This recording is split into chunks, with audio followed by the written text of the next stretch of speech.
ఈరోజు తులారాశి వారికి విద్యార్థులకి బద్ధకం పెరుగుతోంది. చదవవలసినటువంటి పాఠాలు వాయిదా వేస్తారు. చివరి నిమిషంలో ఒత్తిడికి లోనవుతారు. పరీక్షల్లో ఇబ్బంది పడతారు. జాగ్రత్త.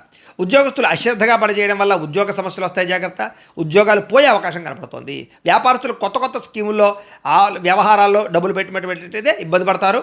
మార్కెట్ ఒడిదుడుకుల వల్ల మీరు ఆశించినంత లాభాలు కనపడలేదు. ఈరోజు జాగ్రత్త. స్త్రీలు ఇరుగు పొరుగు వారితోటి వ్యక్తిగత విషయాలు మాత్రం పంచుకోకండి. లేనిపోని సమస్యలు తలెత్తుతాయి. భర్తతో విభేదాలు అపార్థాలు ఉంటాయి. జాగ్రత్తగా ఉండాలి. విదేశాల్లో ఉండే భారతీయులకి ఉద్యోగ సమస్యలు ఆర్థిక ఇబ్బందులు ఎక్కువ అవుతున్నాయి. ఒంటరితనం వల్ల డిప్రెషన్కి లోనయ్యే పరిస్థితి కనపడుతుంది. జాగ్రత్త. దుబారా ఖర్చులు, ఆన్లైన్ షాపింగ్లు, వ్యసనాల వల్ల ఖర్చులు పెరుగుతున్నాయి. జాగ్రత్తగా ఉండాలి.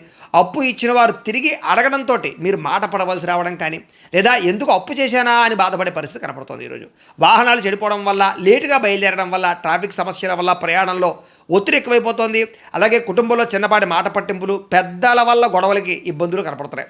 అలాగే రక్త సంబంధీకులతోటి ఆస్తి వివాదాలు, ఇబ్బందులు కనపడుతున్నాయి. జాగ్రత్తగా ఉండాలి.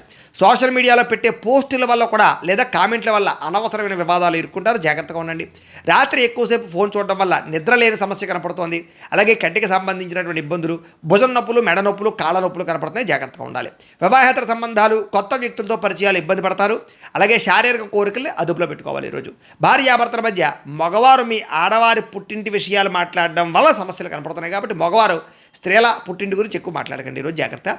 స్థిరాస్తులు పెట్టేటటువంటి స్థిరాస్తుల వ్యాపారాల్లో కొంచెం మధ్యవర్తుల వల్ల నష్టపోయే అవకాశం కనపడుతుంది. కాబట్టి అలాంటి విషయాల్లో జాగ్రత్త తీసుకోండి. ఆవేశంతో తీసుకునే నిర్ణయాల వల్ల జీవితం పాడవుతోంది. నలుగురిలోనూ మాట్లాడేటప్పుడు జాగ్రత్తగా మాట్లాడండి. మీకు సూర్యనారాయణ మూర్తి అంటే ఇష్టమైతే కనుక ఇక్కడ ఒకసారి లైక్ చేయండి. ఆయన ఆశీస్సులతో ఆరోగ్యం కలుగుతుంది. అలాగే రేపటి రాశి ఫలం కూడా మీకు రావాలన్నట్లయితే కనుక సబ్స్క్రైబ్ చేసుకుని ఫాలో అవ్వండి. అలాగే ఇక్కడ కనపడుతున్నటువంటి ఈ లింక్ మీద మీరు క్లిక్ చేసినట్లయితే మీకు ఈరోజు ఇంట్లో సూర్యనారాయణ మూర్తికి ఎలా పూజ చేసుకోవాలో వీడియో వస్తుంది. ఆ వీడియోని ఎదురుగుండా పెట్టుకుని ఇంట్లో ఈరోజు సూర్యనారాయణ మూర్తి పూజ చేసుకోవడం వల్ల మీకు ఈరోజు శుభప్రదంగా ఉంటుందని తెలియజేస్తూ లైక్ చేయడం మాత్రం మర్చిపోకండి. స్వస్తి.